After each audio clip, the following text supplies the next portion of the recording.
สวัสดีครับผมคืนวันศุกร์นะครับบ่าวนึกเดินทางกลับบ้านนะครับผมเหลือระยะทางอีก43นาทีนะครับถึงบ้านครับผมมาฟังเพลงกันนะครับเพลงคาถามหานิยมครับผมโอโอมจะเป่าคาถามหาละรวยดลหัวใจคนสวยให้มาหลงเสน่ห์ ทั้งสาวใหญ่สาวเล็กทั้งนางเอกลิเกทั้งแม่ค้าหาบเล่ทั้งที่อยู่โรงงานโอมจะเสกคาถาลงณหน้าทองให้ฉันมีชื่อกองอยู่ทั่วทุก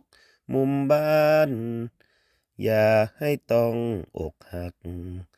ให้คนรักนาน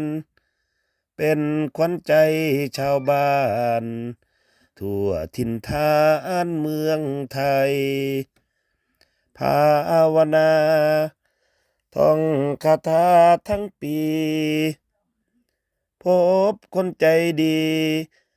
แล้วจะไม่มีแฟนใหม่ผลละบุญเกื้อหนุนนำใจถ้าปองรักใครแล้วขออย่าให้เบื่อเราโอมจะเป่าคาถามหาอะไรแฟนผมมีรักใหม่สิ้นสดใสแสนเศร้ามัวหลงเชื่ออาจารย์คิดว่าท่านช่วยเราผมก็เลยต้องเศร้าเลยเลิกเป่าคาถาขอบคุณนะครับขอบคุณทุกกำลังแรงใจนะครับอันนี้บ่าวสมนึกขับรถเดินทางกลับบ้านคนเดียวนะครับถนนที่เกาหลีก็โล่งมากนะครับการขับรถการใช้ถนนการจราจรก็ว่าถือว่าเป็นระบบระเบียบมากนะครับผมมาฟังเพลงต่อไปเลยนะครับเพลงมนต์ขลังบึงกาฬนะครับผมจังหวัดสุดท้ายจากแผ่นที่ไทยได้ชื่อบึงกาฬสุดเขตตะวันออกอีสานปรากฏหลักฐานวัฒนธรรมยิ่งใหญ่งานประเพณีแข่งเรือยาวสนุกเร้าใจไหว้กราบองค์หลวงพ่อใหญ่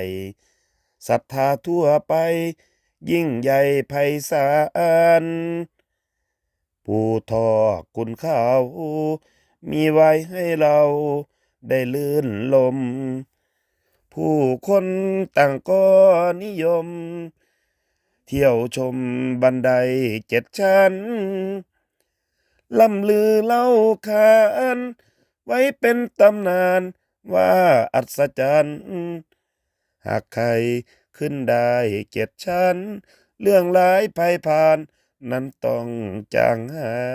ยท้องถิ่นที่นี้คือดินแดนที่แสนล้ำค่าอุดมด้วยยางพาราสร้างเศรษฐกิจมากมายวันออกพรรษาเที่ยวแก่งอาหงพญาบังไฟหนึ่งปรากฏการณ์ที่น่าตื่นใจที่มีลูกไฟผุดน้ำขึ้นมาเที่ยวบึงคงหลงศรัทธามั่นคงองค์ปู่อือลือบึงโขงฝั่งนี้ก็คือสายน้ำล่อเลี้ยงขีวาน้ำตก7 สีหินเขา3 วานลือลั่นก้องฟ้าเจ้าแม่2 นางต่างสารบูชาต่างติดตรึงตรา เมื่อมาบึงกาฬ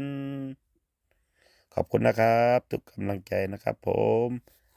ขอบคุณทุกเลิฟทุกไลค์ทุกการรับฟังนะครับขับรถคนเดียวครับตอนกลางคืนก็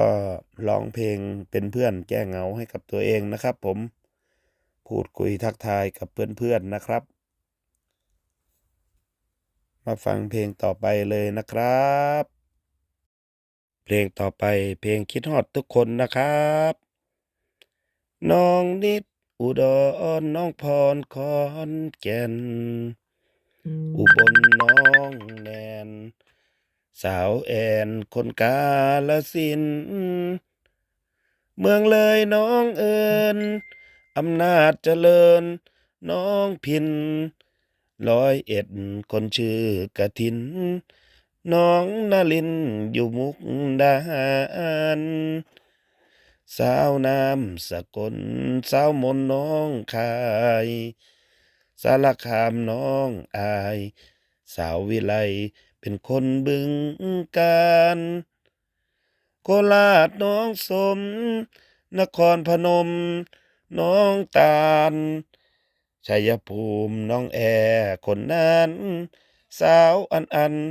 น้องบัวลำพูคิดฮอดทุกคนถึงโดนแล้วบ่พอนาเบอร์ที่ให้มายังเมมติดมือถืออยู่บ่ได้โทรหาบ่ได้แปลว่าลืมโปรดรู้คนที่เคยไปมาหาสู่ยังอยู่ในใจเสมอสุรินทร์น้องอ่อนยโสธรน้องสาวบุรีรัมย์คนนางรองชื่อจอมเคยเจอศรีสะเกษน้องงามทุกนามจำได้เสมอถึงงานพรากใจอดเจอแต่หูแน่เด้อ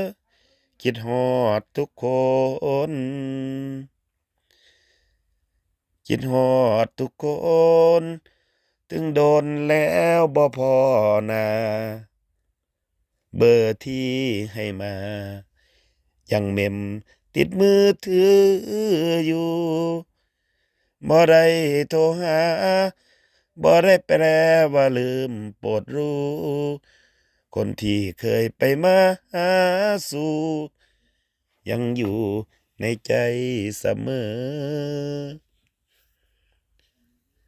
สุรินทร์น้องอ่อนยโสธรน้องสาวบุรีรัมย์คนนางรองชื่อจอมเคยเจอศรีสะเกษน้องงามทุกนามจำได้เสมอถึงงานภาคใจอดเจอแต่หูแน่เด้อคิดฮอดทุกคน